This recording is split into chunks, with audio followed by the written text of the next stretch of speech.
다윗이 결코 쉽지 않은 상황, 절체절명의 위기 가운데 놓여져 있다라는 것을 본문은 이야기해 주고 있습니다.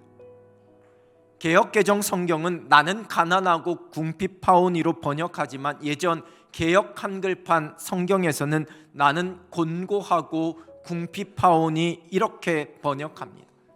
이 가난 또는 곤고로 번역되고 있는 히브리어는 곤란하다, 학대받다라는 뜻의 단어로 삶에서 경험하게 되는 그 모든 어려움을 포괄하는 그러한 단어입니다. 궁핍함으로 번역된 히브리어는 옷이나 먹을 것이 없는 극도로 가난한 자들, 거린들의 상태를 의미합니다. 인생 속에서 만나는 물질적인 가난과 궁핍함이 있습니다. 또한 가난함은 이러한 물질적 가난함과 곤고함만을 의미하지는 않습니다. 은혜를 잊어버리고 교만해져서 은혜의 자리에서 멀어집니다. 긍정적 의미로의 심령의 가난함이 아니라 영적인 교만함과 침체 속에 경험하게 되는 영적인 피폐함입니다. 소망 가운데 열심히 살아가다가 만나게 되는 실패로 인한 공허함이 있습니다.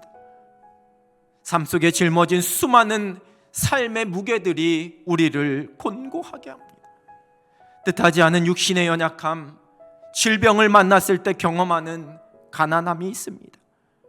내 힘으로 어찌할 수 없는 육신의 질병과 사고 앞에 우리가 가난해지고 궁핍해집니다. 곤고해집니다.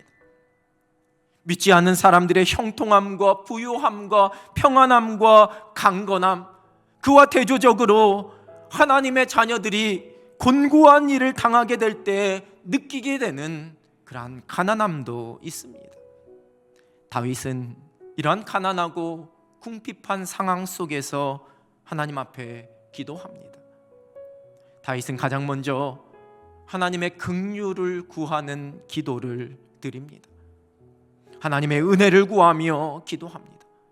그 은혜는 곧 나를 긍휼히 여기시는 하나님의 은혜, 그 은혜로 나에게 베푸실 하나님의 인자하심을 향한 간구입니다. 하나님 앞에서의 항복입니다. 주님의 은혜와 주님의 자비하심이 아니면 내가 이 가난하고 궁핍한 상황 속에서 벗어날 수 없다라는 것을 겸손히 하나님 앞에서 인정하는 것입니다. 다윗은 하나님의 도우심을 구하며 기도하고 있습니다. 환난 날에 응답하시고 스올에서 나를 건지실 것을 소망합니다. 하나님의 위대하심을 찬송하며 하나님께서 그 귀한 일들을 행하실 것을 믿음으로 고백합니다. 가난한 날에 궁극적으로 우리를 도우시는 분은 오직 살아계신 하나님이십니다. 내 생각과 내 경험으로 하나님의 일하심을 제한하지 않습니다. 세상의 이치와 과학과 논리와 이성으로 하나님의 능력을 의심하지 않습니다. 전능하신 하나님께서 우리의 도움이 되십니다. 가난하고 곤고한 날에 나를 도우시는 하나님의 능하신 팔이 나를 다시 일으켜 주십니다. 부요하게 하시고 만족하게 하십니다. 더 나아가 다윗은 하나님의 위로를 구하면서 기도합니다. 하나님은 나를 도우시는 분일 뿐만 아니라 또한 나를 위로하시는 분이시다 고백하고 있습니다. 우리의 궁극적인 위로는 오직 하나님께로부터 옵니다. 하나님은 우리를 위로하시는 분이십니다. 우리의 마음을 어루만지십니다. 믿음으로 살아가는 삶 속에서도 우리는 얼마든지 예상치 못한 고난의 순간, 감당할 수 없는 일들을 만나게 됩니다. 내가 아무것도 할 수 없고 내가 어떻게 할 줄도 알지 못하는 무력함을 경험하게 되고 캄캄한 절망과 어두움의 터널을 지나가게 됩니다. 허무하고 초라해지고 비참함과 절망을 경험하기도 합니다. 지쳐서 더 이상 버틸 힘도 없는 한계도 경험합니다.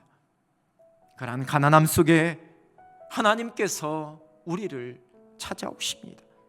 그리고 우리를 어루만지십니다. 우리를 위로하십니다. 우리를 위로하시는 하나님을 바라보며 우리가 기도합니다. 가난한 날에 우리가 드릴 기도입니다.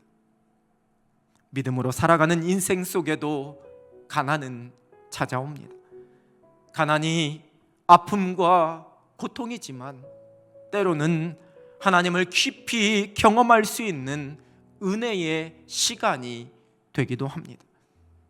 거친 길 위를 걸어갈 때도, 험한 산이 우리의 앞길을 막아서도 우리 주님의 손이 우리를 붙들어 주십니다. 우리의 삶 속에 저민 모든 슬픔, 그 가난을 주께서 씻어 주십니다. 가난한 날에, 궁핍하고 곤고한 날에 오직 하나님만 우러러보며 기도함으로 날마다 하늘의 평강을 누릴 수 있는 여러분 되시기를 우리 주님의 이름으로 축원합니다.